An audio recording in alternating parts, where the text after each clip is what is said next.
Mga idol, sa sobrang busy natin, oh, nasiraan pa tayo ng motor. Yung tricycle kong ginagamit, yan, napabayaan natin. Sakay lang tayo ng sakay. Yung mga customer, nagagawa natin ng motor, pero yung sarili natin motor, di natin magawa. Tingnan nyo yung nangyari doon sa sprocket ko. Yan, oh. Yan. Yan yung mga sir, oh. Yan. Patay tayo dyan. Yung isang tornilyo, wala na. Yun. Tapos iba pa. Parasin natin. Pinama na. Ayan mga idol, natanggal ko na yung gulong. Ayan, May-ari na yan. talagang wasak na wasak. Doon tayo sa loob at naulan na dito. Akalasin ko muna. Okay. Ano?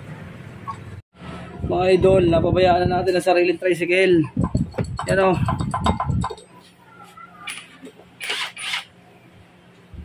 Loob na.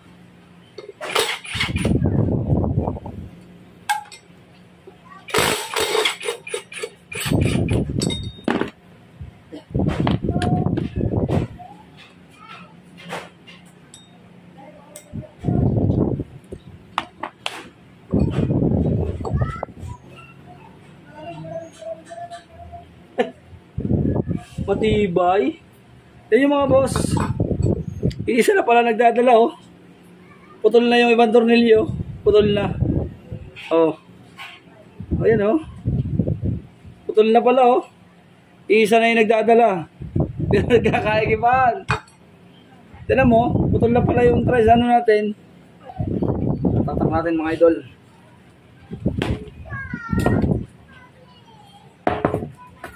Yan.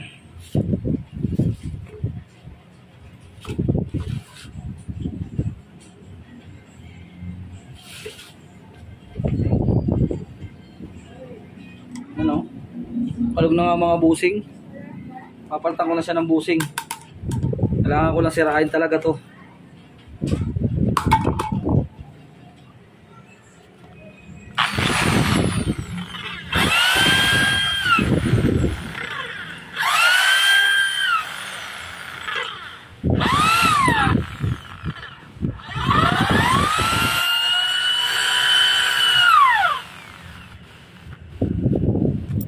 Kailangan kong barinahin para masira yung pinakagoma kasi meron niyang rubber.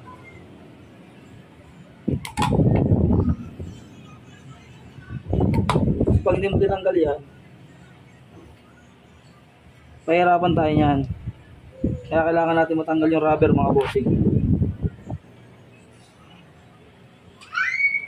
Mga rubber kailangan matanggal yan.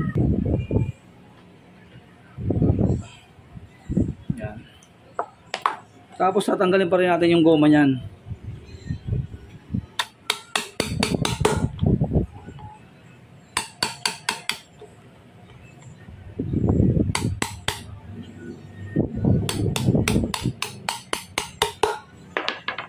Ayan, oh, mga boss, oh, napabayaan na natin, oh.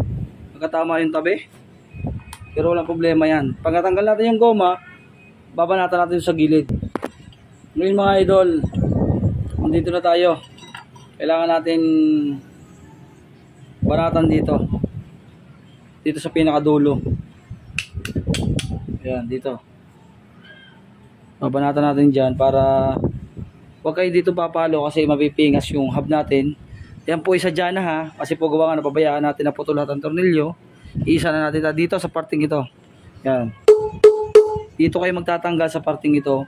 Kailangan nyo, isasagad nyo to at yan, ginrinder ko muna yung screw natin. Yan, kailangan may ganito kayong screw na sisiraan nyo talaga. Yan, o, kita nyo ha.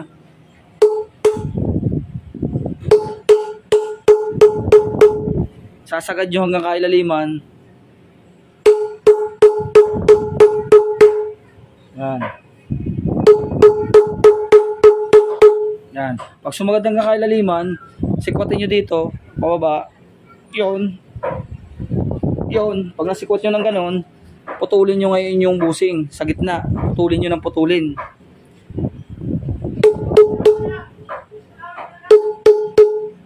Yan. Yan, pag naputol nyo na yan, madali nyo na yan mapagdikit. Didikit na yan.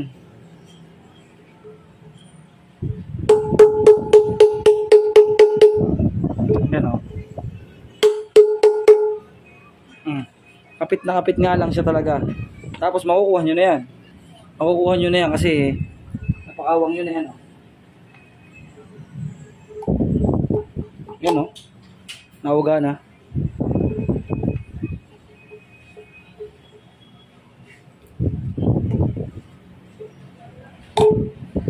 Ayan mga idol o. Ganyan lang. Yan o. Kaya sabi ko sa inyo dito sa tabi, huwag dito kayo papalo kasi mapipinga kayong hub natin. Dito lang kayo papalo sa tabi tapos puputulin nyo ng screw matilos. Tapos pag naputol nyo yan, kakapit yan sa gitna, makukuha nyo na. Ganyan lang kasimple. Diba? O, ganun lang kasimple. Mga idol, yan lang yung pagpapalit. Ito yung gagamitin natin. Yan. Kasi yung dati matibay yung kinakabit ko na engineering. Ngayon kasi ang hihina na ng mga nalabas. Kaya ito yung gagamitin ko ganito. Yan, ganito.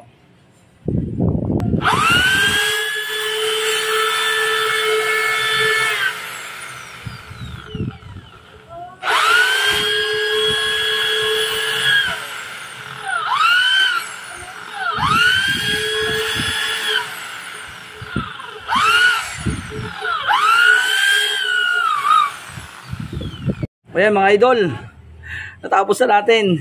Nalagay na natin yung bushing. Ang ginamit ko na lang talaga dito ay yung ano na, steel bushing. Kasi po yung nalabas ngayong engineering plastic, napakauna na, hindi kagaya nung dati. Yung dati pong nilagay ko dun sa unang mga vlog natin, napakatitibay. Ngayon naman, yung mga engineering plastic na lumalabas, ang uhuna. Kaya ito na yung ginamit natin. Huwag po kayo maniniwala na masisira yung needle bearing nyo kapag naganito kayo. Wala pong katotohanan yon. Okay mga idol. Yan. Ito na ilalagay natin. Kakabit ko na.